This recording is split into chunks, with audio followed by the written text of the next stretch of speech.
Okay, folks, the time is now. We have third edition. It just got to my doorstep yesterday, so I've been reading furiously. Well, reading, falling asleep, reading, falling asleep, reading, falling asleep. So today has been all about third edition. There We you just go. did the Krug, where we talked about stuff that we found that we loved. Dexter and I got the books. Poor boss didn't.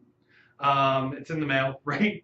So today, well, we're going to discuss and do some examples of changes that are in third edition. And if you have the book now and have read through the credits of like page 2 or 3, you will see Randolph. I cannot pronounce your handle name, but it is written in there. But he has come to help us understand what third is all about and some of these changes and why 2015 third edition will be phenomenal.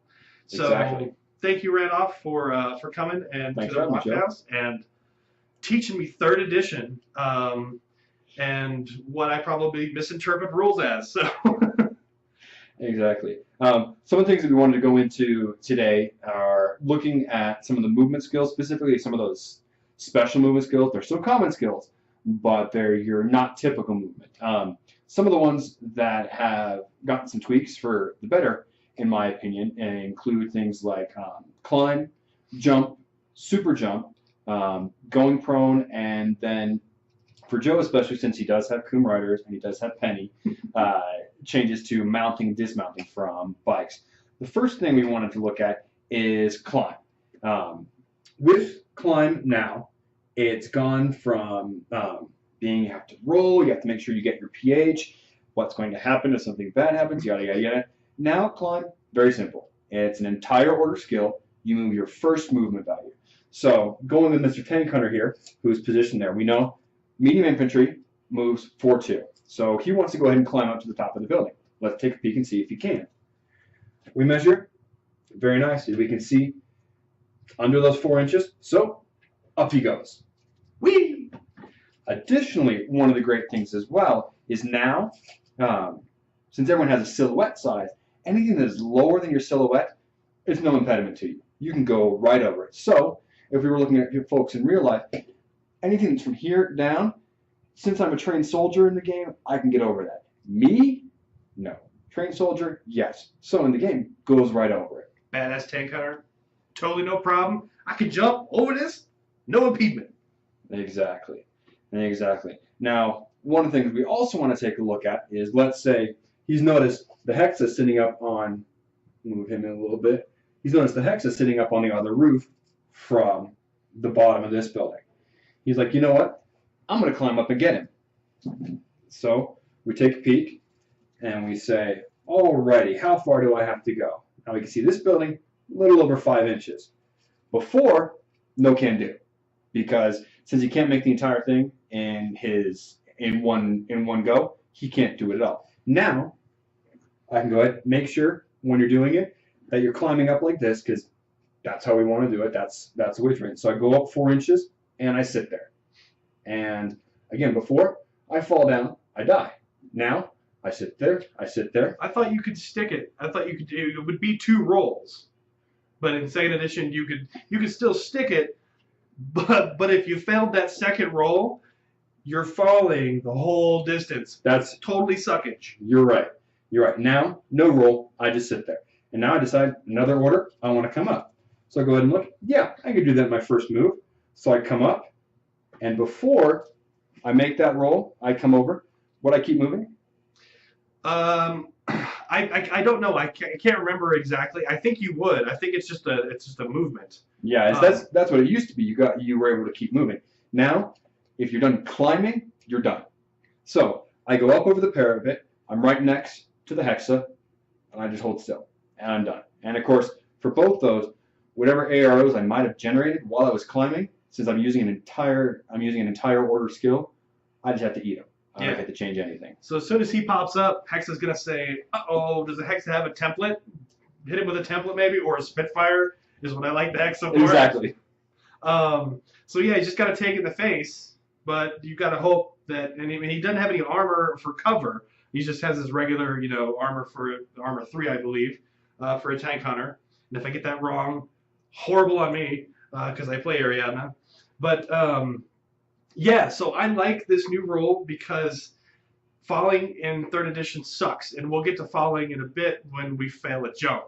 But yeah, so now there's no roll involved.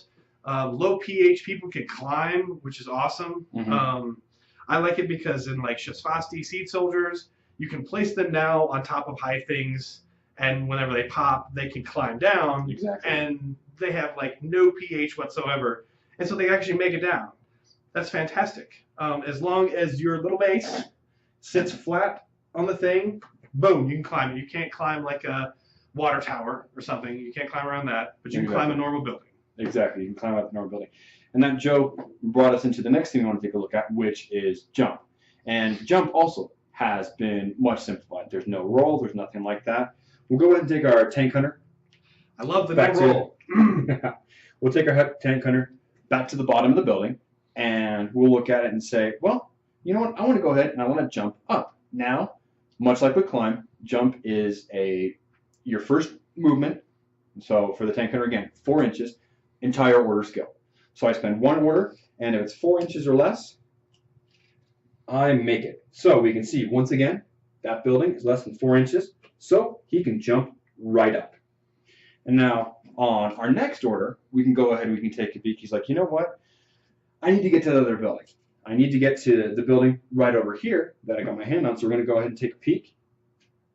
And, whoops, less than 4. But we declared jump. Uh-oh. Exactly.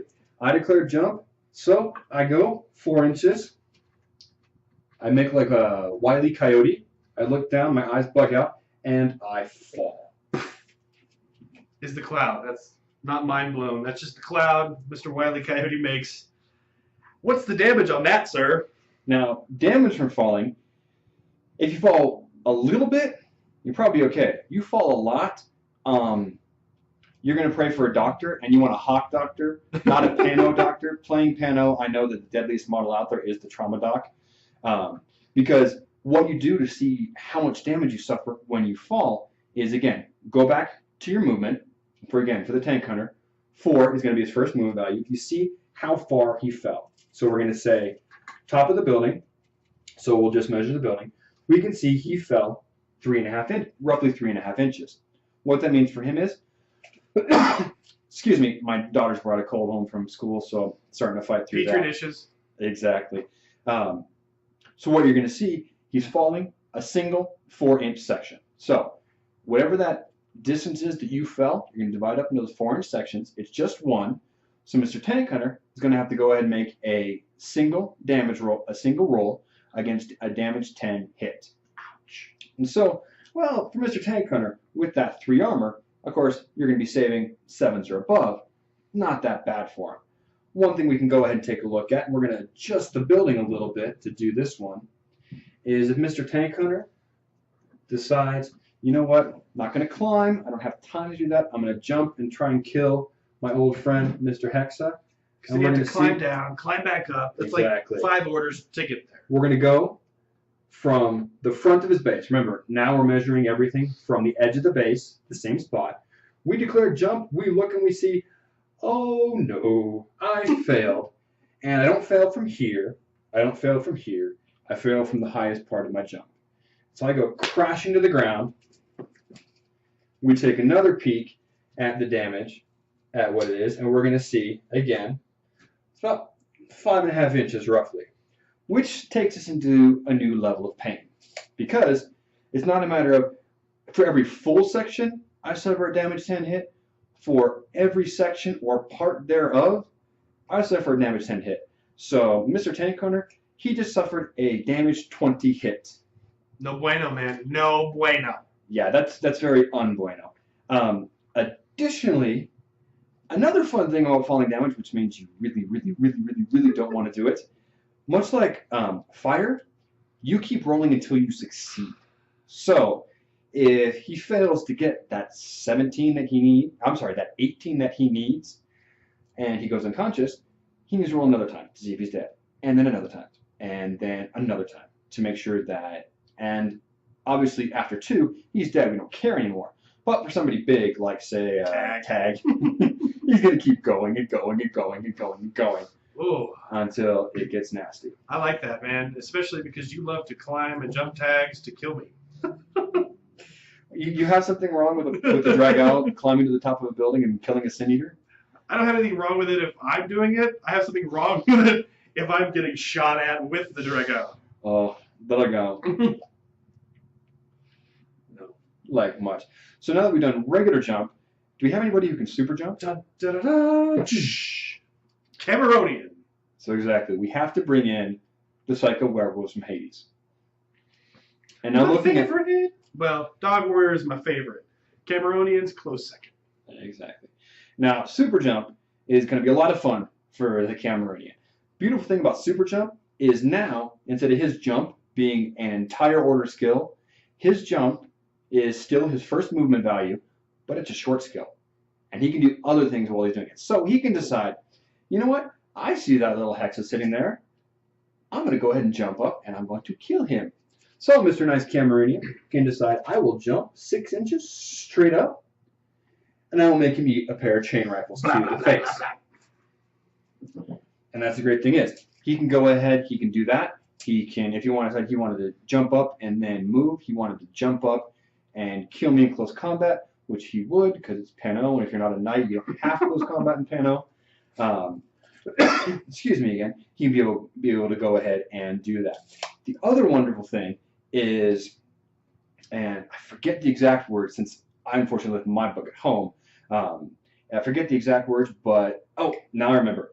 Is if you have super jump, you can go ahead and you can take your first movement value and your second movement value, and you can combine them into one mighty jump.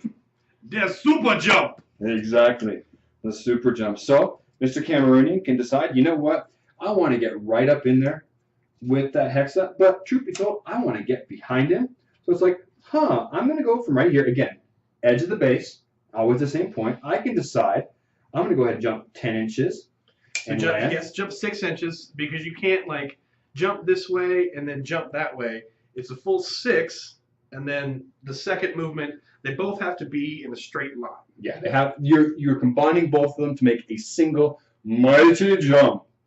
And so he'll jump up and land however he wants. And yes, it will be the next order, but in the next order, that Hexa is going to die horribly. Very, very horribly. It's got 2 wounds, man. Let it take a wound. It's got total immunity. Don't care. No. And now, since we already talked about what's going to happen to poor Mr. Tank Hunter if he falls, let's go ahead and see what's going to happen to Mr. Cameronian if he decides. So we'll say he's killed the Hexa. The Hexa is dead. I'm going to weep later, so I'm going to keep it together for here. I'm going to keep it together. I appreciate it, buddy. Yeah. Let's say Mr. Cameronian decides, you know what? I want to go ahead and jump to that building. I'm going to declare super jump. So let's go ahead and measure.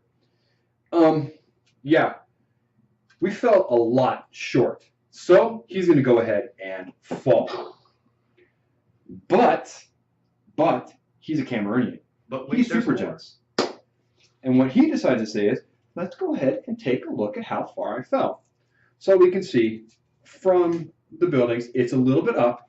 So we're going to go ahead and say he fell from the highest part of the jump. He fell, I'm sorry, I need to kind of get it so you guys can see it. He fell 6 inches. Mr. Cameronian, not because he's a dog warrior and he's totally insane, but because he has super jump, he says to it, I laugh at your puny falling damage. Anyone with super jump, they go ahead and they ignore any falling damage that is, for any sections, less than the combined value of their 2 movement skills. Very important. So, again, the combined value. So he can fall 10 inches, and he doesn't care. Anything over that, yeah, it's going to start to maybe like make him feel a little bit not good, but anything under those 10 inches, he just doesn't care. He may pass gas. It may be enough pressure to where he passes gas, but he's not going to take a wound. Yeah. Not going to have to he is an uncouth Cameronian, so he probably will do that. The last couple things that we wanted to go ahead and get into are 2 tiny little things. The first one is a slight change to prone. Now, you can go ahead and we can take Mr. Luke Garou and he can decide, you know what, I'm deploying, I will go ahead and deploy prone. And so you can see the prone marker, Go ahead and put it right next to him. Those are the two things that he can do. Now, if he decides I'm going to go ahead and stand up, there's no cost. It's just I'm standing up and I'm going to go shoot something. So go ahead and take away the prone. He's got his full movement to go. Additionally, let's say he's done his full movement across here. He's seen something over here that wanted to hurt him. Sorry. He's seen something over here that wants to go ahead and hurt him. He can go ahead and say he can go ahead and say on his next order, or on his next not even his next order, his next skill. Yeah, I'm going to go back prone and crawl away a little bit. He can go ahead and do that. You can go ahead and go prone at the beginning of your movement skill at no cost, or you can go ahead and get up at the beginning of your movement skill at no cost. So it's not a matter of I spend the first skill to go prone, then I use another skill to crawl. It's no. I went prone, crawling along, and at the next one I can just say, I'm going to go ahead and stand up. And if my first one was to go ahead and be prone and crawl along, again, no cost to go ahead and stand up. So the other tactics, if you've seen the other prone video that I did a few weeks ago, those tactics still valid. The only thing is now there's a free prone and get up, which is amazing. I love this because there's so many times where I'm like, I don't have, especially in ITS, because 3-turn limit. Yeah. You have your orders are so precious. Yes. So you can't waste anything. Even a short skill is so precious that they give you a free short skill now to go prone and get up. Amazing. So you can get up, walk, and shoot. Yes, please. Thank you very much. Yeah. The other thing we wanted to go ahead and touch on, as I go ahead and grab the Coom Rider again. Joe goes old school, so he has the original unicycle. Yeah. Actually, we call it a monocycle, wouldn't we? Yeah, monocycle. A monocycle. Unicycle brings out clowns. Yeah, and while she might be a little bit that way, it's a monocycle. And I had to go old school just because if you've seen the chick Coom Rider old school, there's a great reason. We won't really put her towards the camera. You should just check her out. I'm mature that way, but that's why I have her, right? It is what it is. Although we need to remember, we're grown men playing with little metal army men. So, yes, around adult dollhouses, as Dexter would put it. Exactly, adult dollhouses. The great thing is now with motorcycles, you mount, dismount, and again, it's the same thing. If you decide you want to go ahead and move as a trooper, you say, I'm going to dismount. You get put in base, and obviously, since the biker troops don't have, except for Yojimbo, the biker troops don't have a standing model. I'm sorry, Yojimbo and Kazim Beg. Those guys, you go ahead and you say, I'm going to dismount, put the regular guy next to him, and you move from there. And when you come back, you go ahead and say, okay, I'm going to mount up on the bike. You go ahead and do it. It's part of your movement, no cost to you. And you're like, why would I want to do that? Well, now in 3rd edition, bikes can't get in these little corridors. Your base has to be able to fit where you go. So, say for instance, there's this guy here. The bike can't go up that, but I can dismount for free. Exactly. And then walk forward and shoot whatever's on top of here. Yep. Awesome. Totally awesome. Love it. Exactly. So those were some of the first changes and some of the movement changes that we wanted to go over, and we'll be back with some of the other things that, as we keep going through the books, the things that cause us to stop and go totally fanboy, we're going to be back with you to go ahead and show how those are going to affect us now. Bam! See you in a bit.